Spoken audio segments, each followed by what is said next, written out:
In a world where information seems to travel at the speed of light and traffic at a snail's pace, where the agenda of those at the helm doesn't always reflect the pressures on the streets, where the rubber hits the road, where there's queue of issues needing to be interrogated in the name of speaking truth to power. Welcome to A Place at the Table, where we set the agenda, table the issues that matter to you, and invite you to take a seat at the table.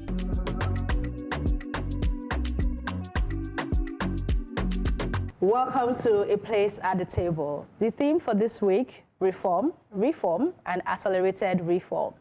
I'm highlighting the power of consequences and saying we should take a leaf out of the book of the UAE. Welcome, Matt. Thanks, Elsie. I'm saying when it comes to election reforms, we should try tipping the scales or even shifting the burden of proof and putting INEC in the dock. Matt, no amount of shifting and shuffling will change the fact that the National Assembly appears to be turning into a retirement home for criminals. Aisha, retirement home for criminals. Okay, if only a certain land use act will face retirement, since it has become a relic that is strangulating development. Certainly, Yinka. My advocacy is for the nimble and progressive amongst us. I'll be laying out a practical guide to accelerating action. The drum of reform beats bold and fast. Do your best to keep up.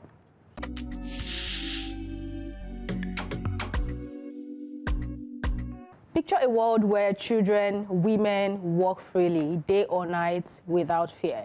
A world where the law is just not written, but enforced. Where safety is not a privilege, but a right. This is not just a dream, it is a reality in places that understand the power of consequences. Recently, His Royal Highness Sheikh Mohammed of the UAE boldly stated, and I quote, "If a woman wanders alone at any time of the day or night without fear, you know she's in the Emirates." Now, the statement carries weight. His confidence was not misplaced. The reaction on social media were clear. Affirmation, pride, and proof that when the system works, people trust it.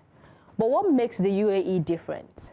It is not magic, it is accountability. Leadership enforces laws, not just for the elites, but for everyone. It is the power of consequences. Now, let's turn our gaze to Nigeria and many parts of Africa. What do we see? A reality where lawlessness thrives, impunity is the reward for those with power and wealth, justice is selective, and the people's cries echo into silence. This is not just about crime, it's not about leadership, it is about the future of a continent that holds immense potential, yet remains shackled by corruption and self-serving governance. Africa can be better, but for that to happen, we need more than speeches and empty promises. We need leaders who do not see public offices as an opportunity for personal gain, but as a duty to shape a just and secure future. We need systems where crime meets consequences. The powerful are held accountable, and every citizen, regardless of status, can trust in justice. A continent that breeds brilliance must create an environment that allows its youth to thrive.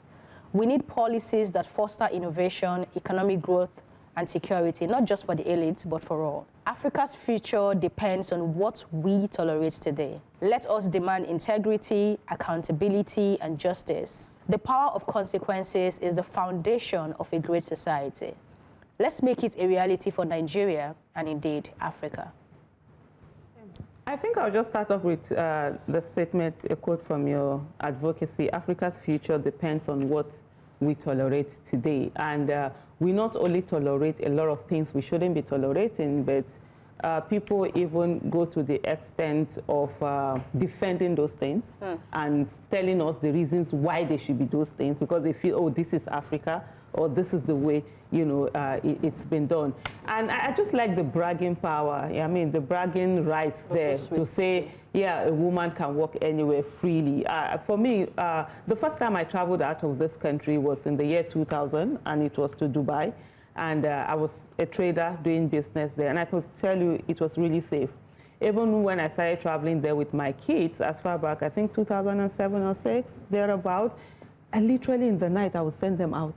That's the only country That's the only place I've done that with my children, as in it's 12, and I'm sending my son, who I think at that time was like 8 years old, to go 12 midnight to go buy something. We need to take something, and so that tells you how safe it is. But most importantly, it's all about leadership. Absolutely. And when people come to say that, oh, it's maybe democracy, it's not about whether it's democracy or it's not democracy or whatever it is. It's about the kind of leaders and the people who feel that they have a sense of duty to their people, and for them, they are able to brag with things like this. Unfortunately for us, what we have are leaders who brag about how much they've stolen amongst themselves.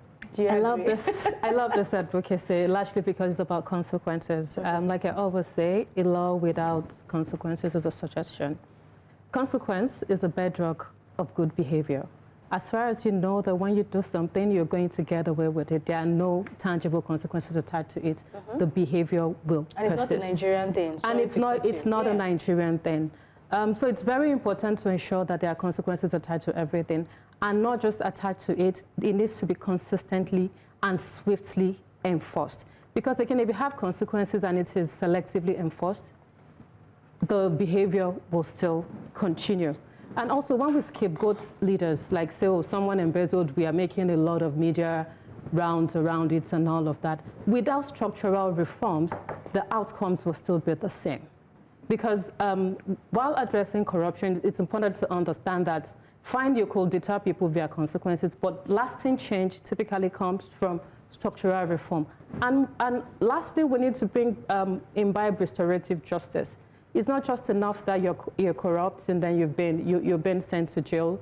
You also need to forfeit all the proceeds, and it needs to be enforced. There is this old saying, I don't know who started it, but is that you cannot prevent a bird from flying over your head, but you can prevent it from perching and pulling on your head. One of the major consequences, one of the major enforcers of consequences is the judiciary. So the moment you get, why I made that initial quote was that if you can't stop people from acting, you can't stop people from behaving badly. It's one of the human nature, or one of the things that balances even the society. They say where there is no sin, there will be no restitution. So in this case, if you have a society that has lost its enforcement of judicial or enforcement of laws, especially in the area of judiciary, there will be no consequences. People will consistently believe that, okay, I'll do this and I'll buy judges, I'll do this and nothing is going to happen. The justice system is going to be the way it is, or it has to remain the way it is. So the moment we begin to have the judicial consequences that are enforced, we would have a country that has consequences. But so long as there is the judiciary remains the way it is, things are bad, and things that remain the same, we will never arrive at where Dubai is or United Arab Emirates is. We will continue to become a third world country and a laughingstock to the nations of the world. So it's consequences. So we need to see how one bad behavior trickles down to a lot of things. Absolutely. So you see, just Dubai maybe enforcing laws and making things work. You can't throw things on it, and now people are going. Aisha can send her child out for an 8-year-old child at 1 a.m. and all that. But you can't even work in Abuja now because there is a law now. The judge has interpreted a law saying that women who work at night are prostitutes and they should be arrested. The prostitution is illegal and is a crime. It's a reality. That's what exactly You've not seen the judgment? No. Okay. Advocacy to advocacy for Abuja rates. So if I'm outside now, the judge will call you. Because people, the advocacies that the progress we made in the last 4 years about the Abuja rates of women has now turned upside down because Wike went to court and said that people should not be, just everything that happened before. Oh, wow. And so the judge has given a judgment now, and these are the consequences. Wow. So you cannot work at night again, like as he used to. What court? What isn't that even the judiciary? They are using the judiciary As To oppress the citizens. Yeah, Yeah, because so with that now, that's very legal. You see state capture. Yeah. So where's When the people freedom talk of about movement? state capture, and you say, oh, we are in a democracy, and so democracy is better than military or dictatorship and all that, fine. But when you have people who understand the mechanism of democracy and the instruments of democracy, they capture the judiciary, they capture the legislature, and everything becomes legal. I was in Europe for a period of time, I think like a month, and I traveled, between 3 countries. And I realized the fact that within that time, I used the train services, I used the bus and everything. And even though I bought tickets, there was nobody at any time who came to check.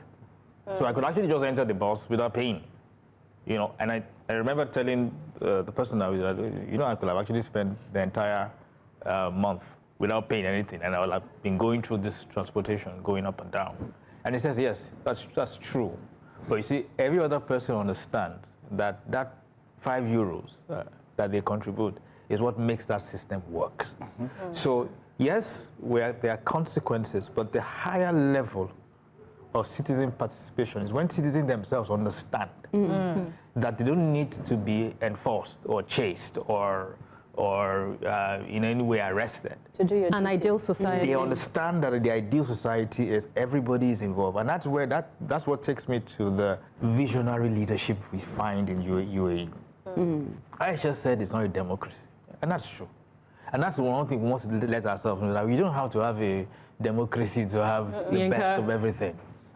Really? Yes, truly. I mean, that's the reality. Nigeria should go to a monarchy. I'm not saying Nigeria should go to I just wanted to be clear. I'm not saying Nigeria should go to that, but I'm saying that see what Trump is doing with democracy in the US. So look, we should get it out of our mind that it has to be democracy to get what we need to do.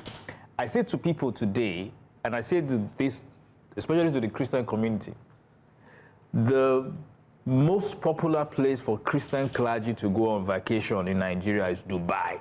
And they have Sharia. It's Dubai. So we go, we spend our naira, we spend our dollars there. But then when you go to Dubai, you don't see Sharia. You see development. Absolutely. And it's not a democracy. So forget about this issue of style of government or whatever. What we need is visionary leaders who will share a vision for the people, implement it, and get the people to participate in it. Our eyes are on the judiciary, to be honest, because everything we talk about on this table will probably not have a forward movement until the judiciary gets the system right. So I'm told that a certain panelist is famous for saying a law without consequences is merely a suggestion. We know it is. I wonder who that famous panelist is. Speaking of an ineffective law, it is high time we reform things regarding the burden of proof in election petitions.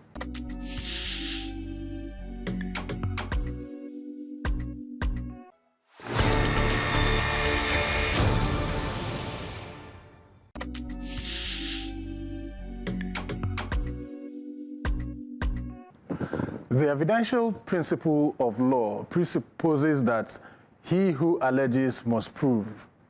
However, I strongly support that this rule should be reviewed regarding electoral misconduct.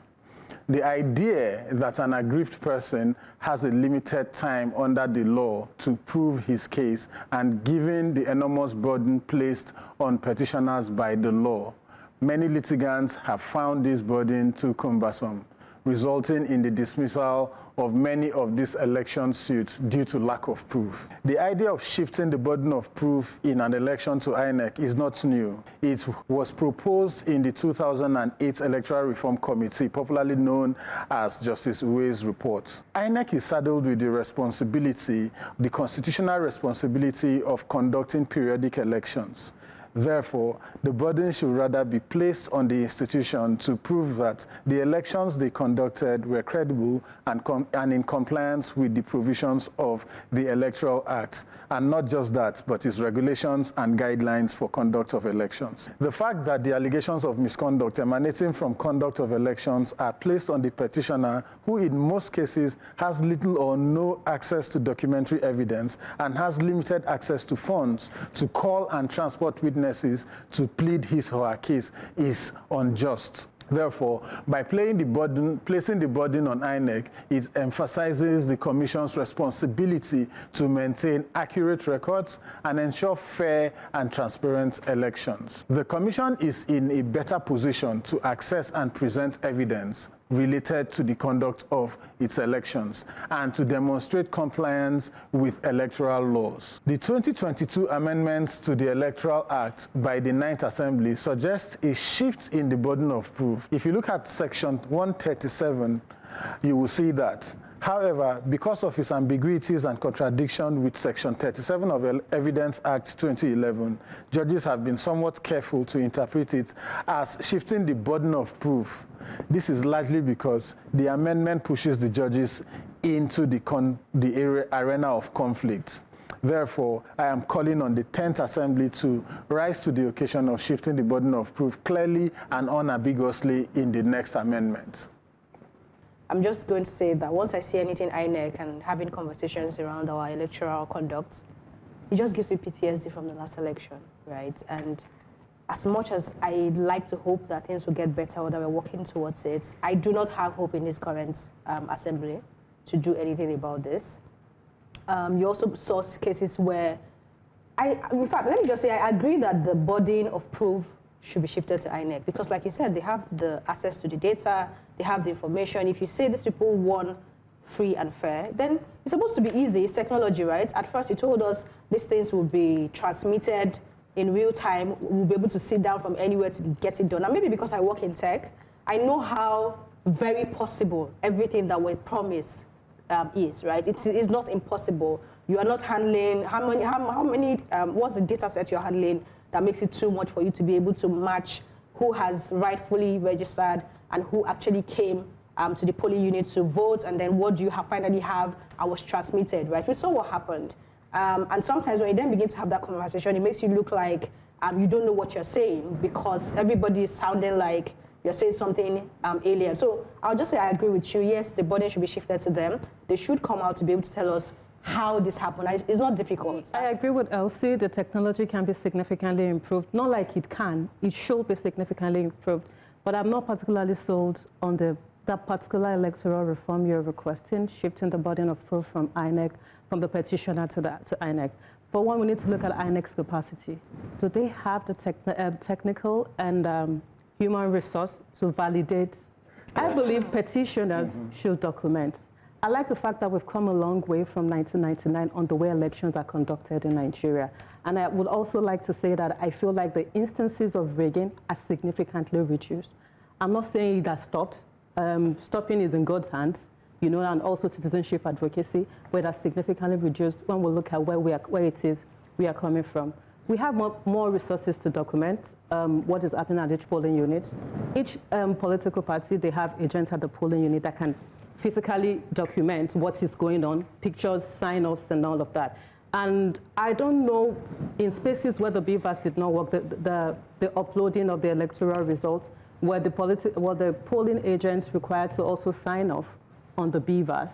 Or is there like a form of authentication, some printing that could be done to ensure that, okay, as elections has been, results have been uploaded real time, everybody can see the results from each polling unit that's coming in, and all polling units can authenticate it. That was supposed to be the idea. There was no biometric that was authentication. To be the idea. That was what was sold to people. So everything you're saying, you ask if there's a gap in governance. Yes, we have a gap. I don't know how that was a question. Like what we are saying is that the election we have now, I'm surprised that it says it's a progress. It's fine if some people see it as progress, but my darling, there is a gap in governance, and that's why you are even asking the question of the capacity of INEC. Yeah, it's a gap in governance, yeah. What I think that we should be careful about is to create a law to fix a dysfunction. Yeah. So the reason why we are having this, and look, electoral petition is not only in Nigeria, it happens everywhere in the world, and it's expensive. You see in America that a lot of all the politicians, they raise a lot of money so that even after the election, they can use it to pursue some of the court cases. So it's expensive. You know, there's no doubt about that. If you're going to go into elections, you're going to have to find a way of raising money, whether that money is from big corporates or from, so it's there. But you see, the thing is this. Why is this so expensive in Nigeria? Why is it so difficult? It's because the petitioners don't have access to INEC data. And so INEC comes up and then has to present this data, and then INEC does all sorts of things that it does. How about we amend the law to make sure that once INEC data itself doesn't belong to INEC. That's to be in the public domain. It's public data. So they have a responsibility on the duty once election is over to hand over that data to an independent agency or created by law, and such that all those who are petitioning have access to that information, and then they don't need INEC to come and say, oh yes, it did that, it didn't happen, blah blah blah. They have access to it. It's public information, and they can go to use it to support their petition. So my position is that the burden of proof should remain with the petitioner, because, like you said, it conflicts with the Evidence Act, and so it's going to be a problem. But the dysfunction is trying to fix. We should fix it as well, all right? Make sure that the data, make it easier for petitioner to access the information and the data that they need to prove their case. The thing is that we've gone back to pre-Yaradua days. Nobody is waiting for you. Who is waiting for you to go and vote? They would simply write their sheets, fill their sheet and take it in. That's where we are right now. And so let's not even kid ourselves. I also think the burden of proof should be with INEC, because they're the ones that have been given the constitutional duty and also many billions of it to do this election. So they need to come and show us that indeed what they did, it's right. In terms of evidence, like you said, I agree with you. There should be a place where data, the whole results, everything, the data with them should not be theirs alone. But what we have right now is that even when the courts say to INEC, provide the data, they don't.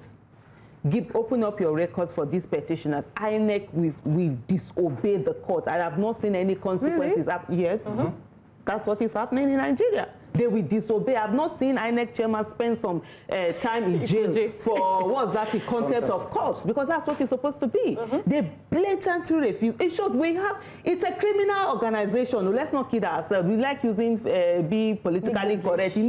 Our life is not correct. For either 10 million, 1 million, 50 million, whatever million number of people to choose a candidate. And then some few people will sit on the bench wearing their big black, what is that thing that they put on, gown, with their, whatever is it they have on their head. A wig. And then the hair wig. And it's not bone straight myself for it to even look nice.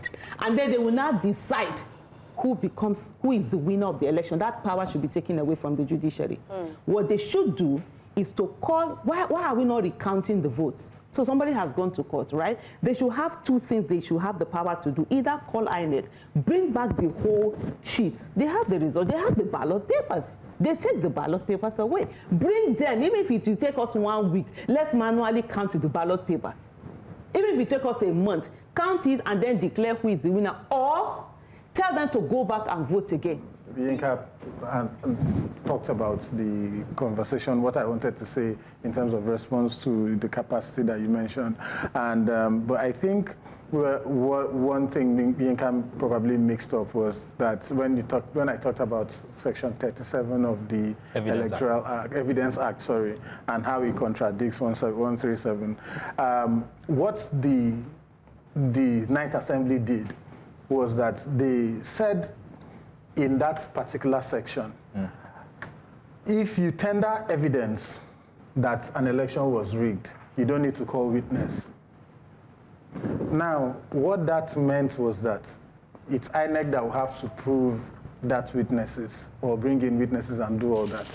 But what it then does is that it brings the judges to descend into the arena of conflict, because the judges will now be the ones to look at the document and start asking questions. Okay. So that's where it is not in conflicts with it, because a judge should just sit down, observe. If you tender a document, there's something called pleading in law, where you plead the document and say, okay, this document, during cross-examination and all that, But if you don't do that, then the judge would not be the one to help you do all that. So it brings them into the arena of conflict. And so that's why I said that it's very important that if the burden is shifting, because INEC, like Aisha said, has been given the constitutional responsibility to organize election, give him money. They have more. You talked about capacity. They have they are the ones who brought all ad hoc staff together. They have more human resources than even political parties. For example, Labour Party did not have agents in some polling units.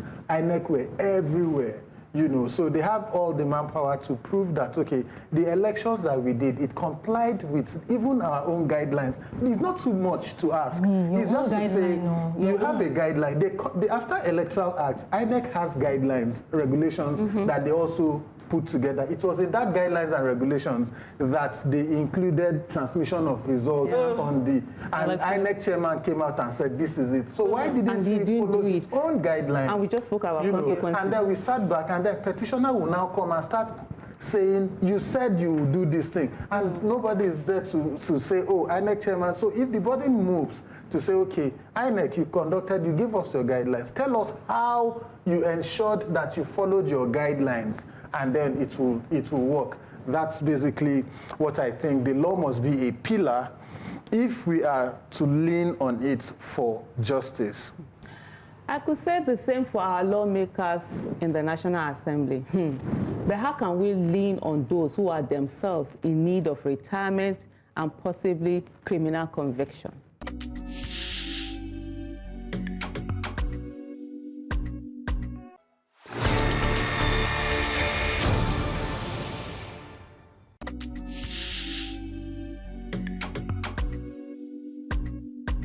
This week started with the news that Senator Neda Imaseun, who happens to be the chairman of the Senate Ethics and Privileges Committee, was disbarred for life in the United States for fraud and dishonest conduct. According to reports, Senator Imaseun fled the U.S. after FBI linked him to $25 million bank fraud. Imagine such a person heading the Ethics Committee at the highest lawmaking body. This is the same person that gleefully told the world that the petition by Senator Natasha Akpoti-Uduaghan was dead on arrival because it was not properly filed. Even though some have latched onto that to try to undermine Senator Natasha and say she doesn't know the rules, we must understand that common sense tells one that one's petition against another should be signed by one, and the rule here was for petition originating from a senator's constituency. And the rule book is silent on a petition emanating from a senator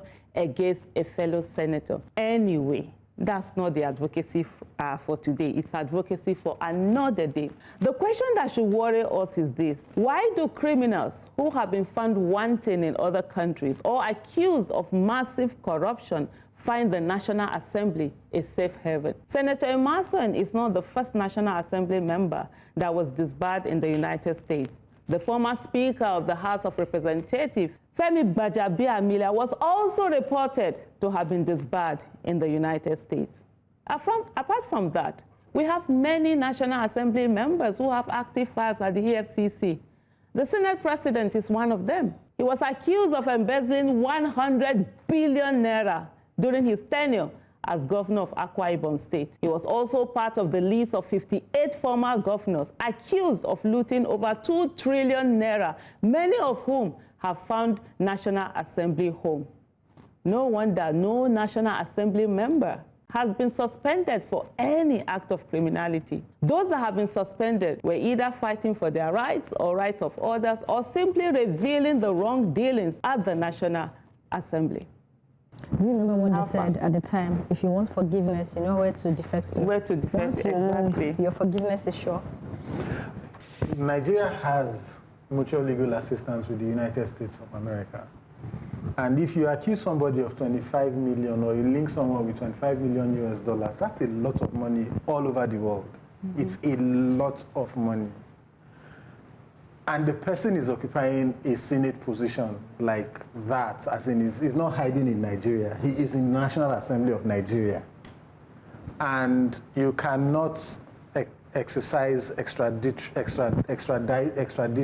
mechanisms which is also part of the mutual legal assistance that we have. This is you assuming Then- they did not try. No, there's no way they would try, and if they want to, they won't get him. Yes, I'll give an example. There are people that, someone last week was a fraudster, was extradited to the US. I think he was involved in maybe. Do they have political link? I mean, that was going to be my next question. I wanted it to be done. And there are also sanctions. So if you write to the Attorney General of the Federation, if the US government writes, Department of Justice writes to the Attorney General of the Federation and says, we are seeking mutual assistance, mutual legal assistance, because they are two different things, mutual assistance and mutual legal assistance, which you signed with Nigeria. There is no way. The only thing that can happen is that they can delay it. I thought we have a law in Nigeria that you cannot contest an election if you've been convicted of any criminal offense. We thought so too. Yeah, but he hasn't been convicted. It's just an It investigation. was just an investigation. Yes. Okay, so they are eligible to Sure. contest under the law. What I find most interesting about our laws is the fact that even if you're convicted as a sitting electoral office holder, it does not mean you have to vacate the seat. Except you're convicted by the Code of Conduct Tribunal. So if you're taken to court and you're found guilty of an offense, like the man that was that embezzled 4.1 million or something, that was asked to pay 120 million fine, he still continued his tenure after paying the fine. And questions were asked where they were like, there was no provision in the law that he needs to vacate the seat as far as it was not the Code of Conduct that tried him. And these are the legal reforms we need to be pushing for in our electoral system. The US also has this kind of issue as well, where even if you are convicted, you still retain your seat until the ethics committee within the assembly, the Congress in the US, sits, and then they present your issue to the main house, and then they vote, and then they take you out. So the National Assembly, whether it's the chamber of the Senate or the House of Reps, have their own rules.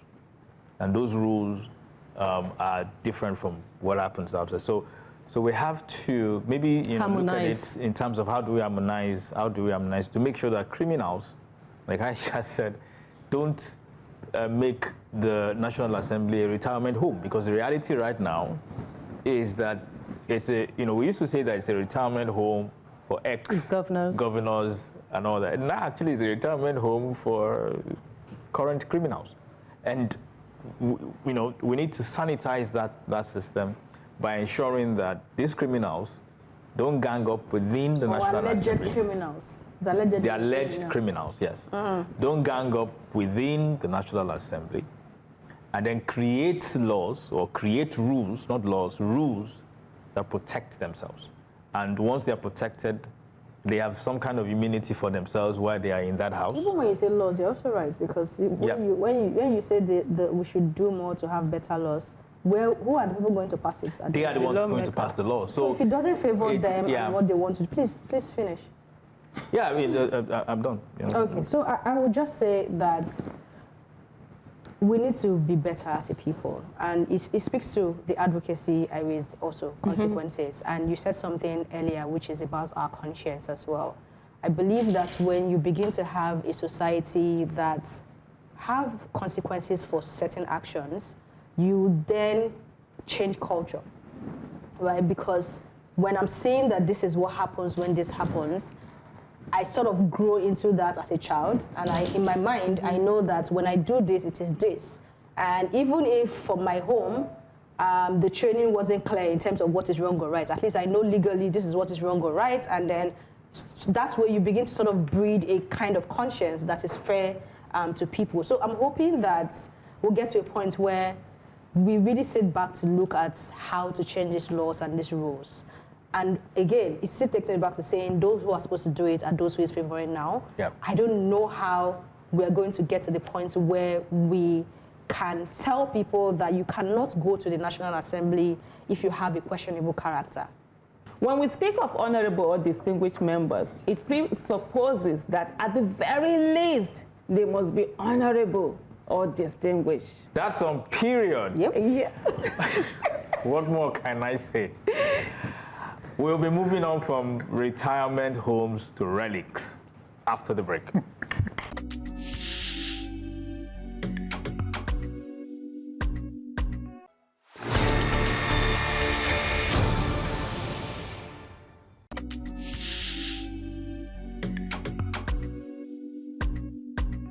The Land Use Act of 1978, a ghost of a past era, clinging to the present and strangling our future.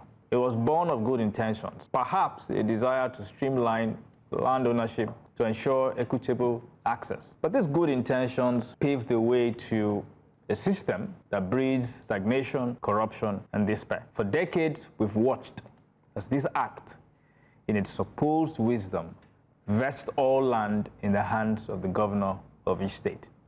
Governors who, let's be honest, are often more concerned with patronage than progress. This creates a bottleneck, a chokehold on economic development. Imagine a young entrepreneur brimming with ideas, wanting to build a factory, a farm, or a school. They face a torturous process and a bureaucratic nightmare just to secure the land they need. Months, years, wasted in endless paperwork, in begging for approvals, in paying fees. What about the ordinary Nigerian? The farmer who wants to expand his plot, the family who dreams of building a home. They are at the mercy of this system, vulnerable to exploitation and extortion. They watch as their ancestral lands are snatched away and livelihoods destroyed, all in the name of public interest, a phrase that often masks private greed.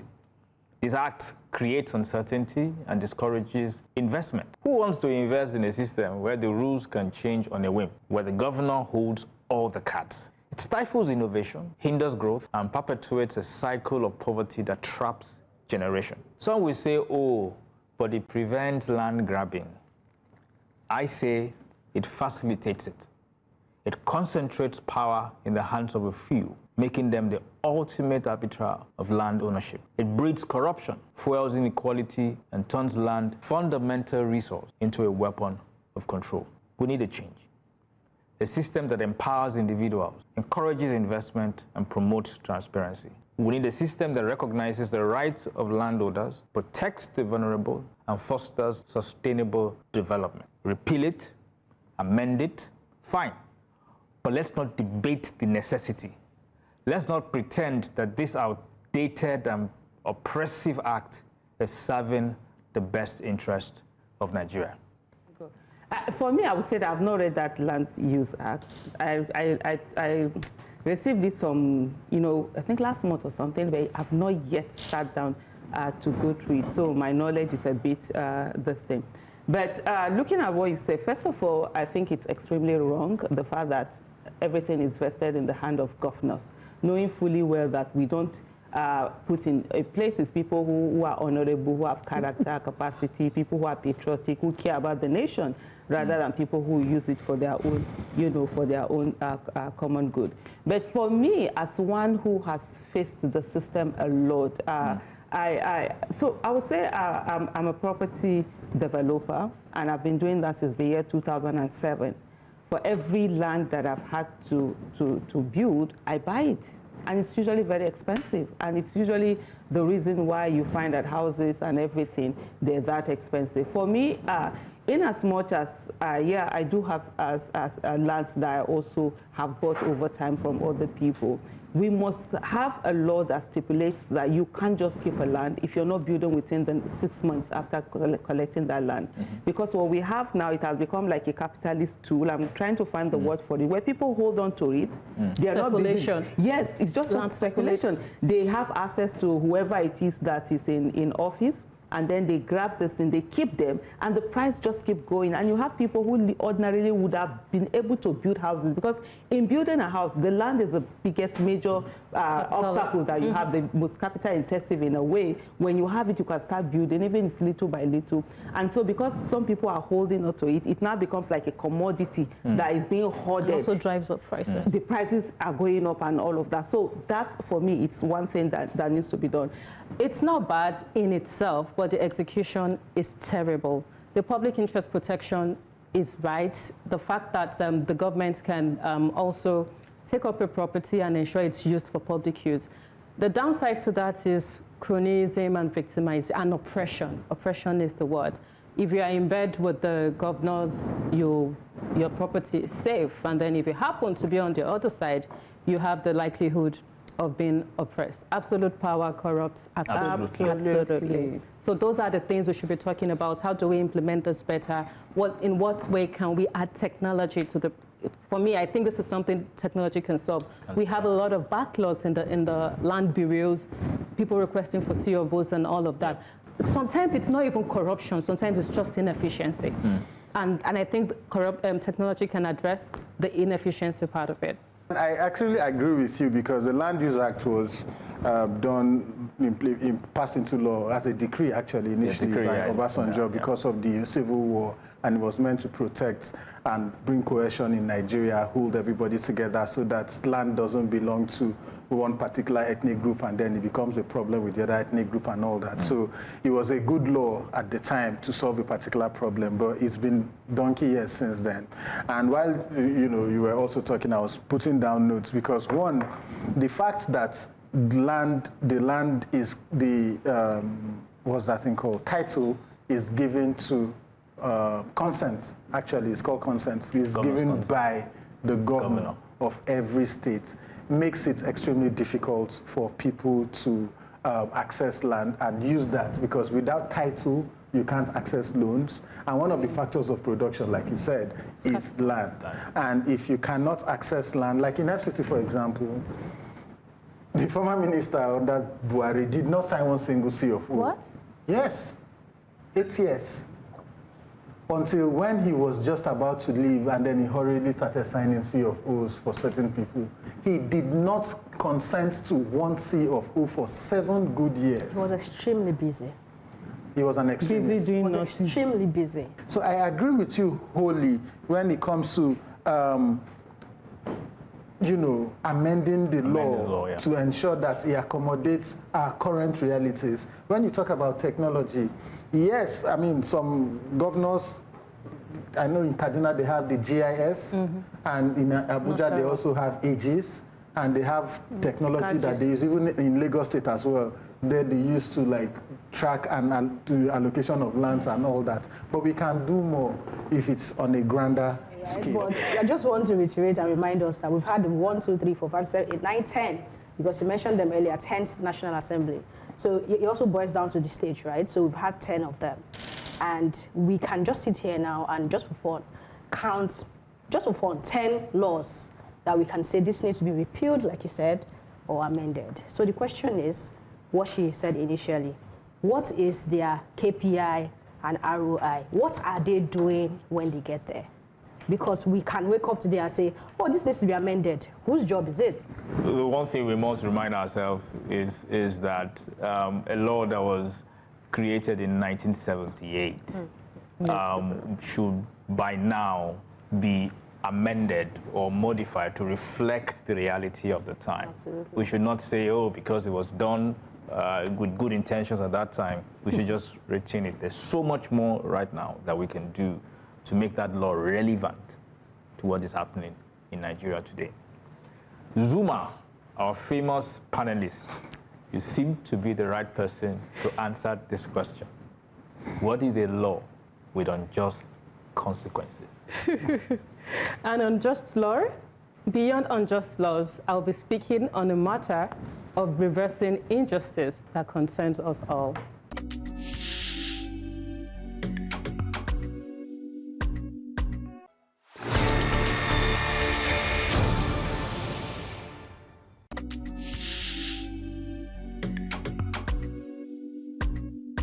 Did you know that 119 million girls are denied education globally? 34 million at the primary level, 28 million in lower secondary, and 58 million in upper secondary. Did you know that 640 million women alive today were forced into marriage before they were adults? Did you know that 800 women die preventable death during pregnancy and childbirth every day? Did you know that 1 in 3 women will experience physical or sexual violence in their lifetime? And did you know that every 11 minutes, a woman or girl is killed by someone in our own family? The place that should be safe is often the most dangerous. Did you know that women globally earn just 73 cents for every dollar a man earns? For Black women, the number is worse. It plummets to 58 cents compared to white men. Did you know that 2 out of 10 early funding opportunities went to women-led companies in 2024? March is International Women's Month, and the theme is accelerating action. But beyond roundtables, panels, and conferences, how do we practically accelerate action? We can accelerate action by investing in girl-friendly schools, providing safe transportation, and creating policies that keep girls learning away from outdated tradition. We can accelerate action by supporting community education, providing economic alternatives, and keeping girls in classrooms, not forcing them into early marriages they are not ready for. We can accelerate action by strengthening healthcare systems, training midwives, and ensuring every woman has access to quality maternal care, so no woman dies giving life. We can accelerate action by enacting robust legal protections, providing survivors support services, and dismantling the cultural norms that perpetrate gender-based violence. We can accelerate action by demanding equal pay, providing affordable childcare, and creating policies that lift women out of poverty, because economic justice is gender justice. We can accelerate action by educating funders to recognize and counter unconscious biases that marginalize women-led businesses and imbibe affirmative action in fund allocation. This isn't just a government's responsibility. It is ours, all of us, governments, civil societies, businesses, investors, and individuals.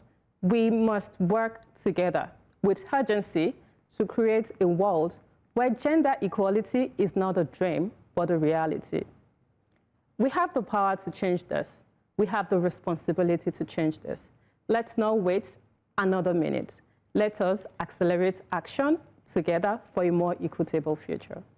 There's one point in terms of one action that we can take to accelerate action that you didn't mention, and sometimes it baffles me when I think about it. That is the voting power of women. Electorally, let's even look at it in terms of population. All right, in Nigeria's population, there are more women than men. Electorally, there's a bit of imbalance, and I think there are more men than women. But it's just a question of making sure that there is a lot of advocacy directed to make women go and register to vote. But electorally, if women pool their electoral capacity and their electoral power, all right, we might see a situation where we begin to reverse some of these things. I mean, the conversation in the National Assembly today about Natasha boils down to the fact that it's a boys' club. All right, because when you look at it, 109 senators and only 4 are women. And the boys just decided that, okay, she's had too much, she has her own issues or whatever, and she's just a nuisance that we need to just shut up and that's it. But if there were more women in that assembly, okay, I doubt if the A's will have it. So women need to also come to the table. So this thing always comes up where we talk about the women and their voting power. Most women don't have voting powers. That was what I wanted to address. Most women don't have voting powers. You can be killed. Some women have been killed for their voting choices. A number of them, they've been threatened with divorce. Some of them have been divorced. If you vote somebody else other than who we tell you to vote for, you know what to pay. And it's not just about husbands. Husbands will control vote, fathers will control vote, brothers, in-laws, and all of that. So that's another thing, even in-laws. So when we look at it, yes, the numbers, we say, oh, women are 50% of the population they really don't have that voting power as much as they ought to have, because their agency has been taken away from them. In this country, it's just like also if we were to say that Nigeria has more population than Dubai, United Arab Emirates as a country, why are they doing better than we're doing? Don't we have more brains? Don't we have more heads? Why are we not using it? So it's the same thing. We are not almost not like citizens. We're subhumans, and women are looked upon as disposable commodities. So how many die here? You die, you go and marry another one. It's so terrible, honestly, and especially when I see the younger generation actually carrying on this whole patriarchal, arrogance and superiority and going on with it is unbelievable. But I have a problem with this whole International Women's Day, International Women's Month. It's nonsense, absolute nonsense. They just sit down every time, they come up with fancy themes. Then you are told to come and have cocktail. I don't even go for this. Fireside chat. Then they will talk. Meanwhile, nothing is being done. Agency. Just seeing a woman and knowing that this is a complete adult. A full adult that has the thinking capacity to do anything. We need to get to that point.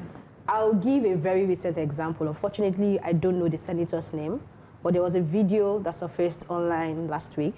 And this video was still related to Natasha's case, where the senator was apologizing to Akpabio and saying, oh, it was my fault, right? And when he was talking, he said something. When we wanted to give her that position, we sat down with her husband. What? Yes. Are you serious? We sat down with her husband and decided how we would do it.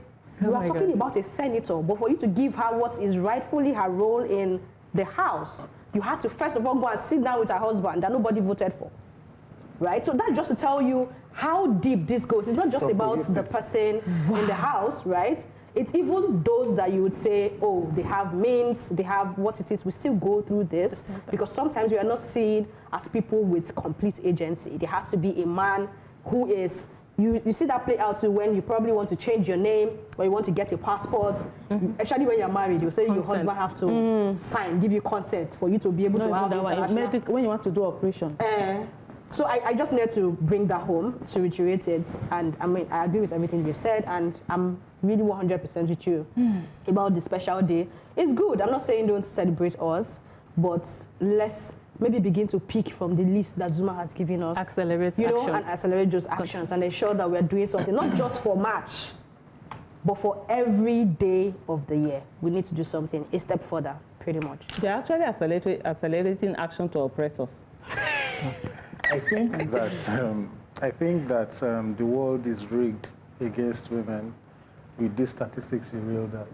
I mean, if we're about 7 billion people and you're over 600 and how many? 40 million. Women are going through all this, and 640 women are forced into marriage. That's a lot globally. It's a serious problem. And I also agree with Aisha in terms of saying that I was one of those who said, why do we need to have a Black History Month? Why do I have to have a Black History Month to celebrate, to show that I'm a Black person? So in terms of saying that, why do we need to have like a month or a day, whatever, to say we want to identify with women or identify women and then let's have one women conversation. It just feels like you're saying, okay, a child is crying for something big and then you put candy in her mouth or his mouth and say, just hold this one. So then we'll have conversations and then it moves on from there. But one most important thing is that it's good to have these conversations and to keep these conversations going. So if it is in a month, we start to expand these conversations to other days and other months and other for the rest of the year. It's also very important because conversations keep issues going and we can always revisit them. So I think that also agreeing with Elsie in terms of agency, some of us got to learn and understand that everybody is human, from a child to, and the child also has agency. A woman should also have agency. You cannot sit down on your own, and say, okay, I want to decide what this person should do, when the person also has an agency to determine exactly what she actually wants, because it's women we are talking about now. And the same thing applicable with children. You know, people should not just sit back and say, oh, this is what I want you to become, this is what I want you to do in your life. No, as we grow, we begin to attain a higher standard of agency, and we can determine what we really want for ourselves. I mean, how can, for example, a senator who was elected, tomorrow that lady will come out now, somebody will say, I made her senator. And we asked her husband first if she could be a senator. But did you know what Natasha went through to become a senator? That lady was beaten, brutalized. There was nothing that her state governor did not do. I was in shock. She went through all that. Her husband did not chop one slap. Not at all. One slap. She fought and then she got to this level after all these things, and then one person is sitting down to say, sat down with her husband. Hey! I wanted to say who the hell is her husband. You thought? No, I mean, I spoke first. Oh, you spoke already. Oh, fantastic. Okay, then if you have spoken, let me just add that she is. Not that she's somebody's wife, somebody's sister, somebody's daughter, somebody. Because they always put us as, think of her as somebody. There has to be an attachment. No, there has to be an attachment for her rights to be recognized. I beg, a woman, she is, and she's enough. I agree with you, Aisha. They say the person wearing the shoe knows where it pinches. The truth is, even if you go barefoot, you will feel the pinch sooner or later. So be sure to join us again at the table, same time next week, for discussions that matter, or you just might end up on the menu. Till then, it's goodbye from all of us. Bye. Bye. Bye.